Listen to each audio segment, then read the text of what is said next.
مهدی‌ها رو سوار موتور کردم. شاید آقا 3 ساعت من با این پسرم تو خیابونا میچرخیدم، از ته دل خدا رو شکر میکردم. یه خدایا تو چه کردی با من؟ چی رو جواب دادی؟ اومدم خونه، رفتم توی اتاقم، 2 رکعت نماز شکر خوندم، سجده رفتم، به خدا گفتم من از اون سطح فکری که باعث جذب این شرایط شده توبه میکنم. انقدر گریه داشتم به توصیه آقا جانم امام رضا که فرمودن یبن شبیب ان کنت باکیان لشیء فابکی للحسین، دست کردم تو کتابخونه، کتاب معالی سبتین رو برداشتم، باز کردم یک جاشو، دیدم آقا اینجای قصه اومد، اینجای ماجرا اومد، ماجرای شهادت علی است.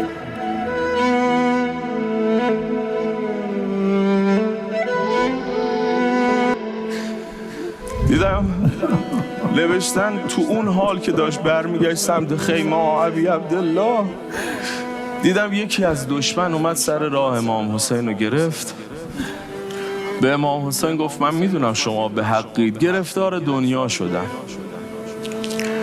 چند ساعت دیگه تو رو میکشن، خیمه ها تو غارت میکنن، چیزی به من نمیرسه، میشه الان یه چیزی به من بدی؟ تو اون وضعیت امام حسین این برد یمانی که دور قنداق علی اصغر علیه السلام بود رو داد به دشمنش و اونجا انگار امام حسین با من حرف میزد، تو چی کاری که تعیین تکلیف میکنی کی بیاد در خونه من حاجت بخواد؟ من دوست دارم تو گودال قتلگاهم که هستم دست آدم رو بگیرم.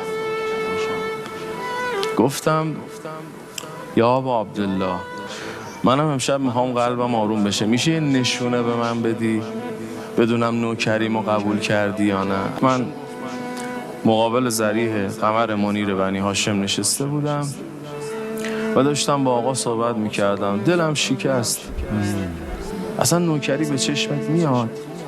شروع کردم با آقا صحبت کردن، یهو گفتم یا اخ زینب جواب منو بده. یه آقایی اومد در گوشم گفت اگه میخوای قمر منیر بنی هاشم جوابتو بده من راهشو بلدم. گفتم راهش چیه؟ گفت بگو خدایا به یأس ابوالفضل.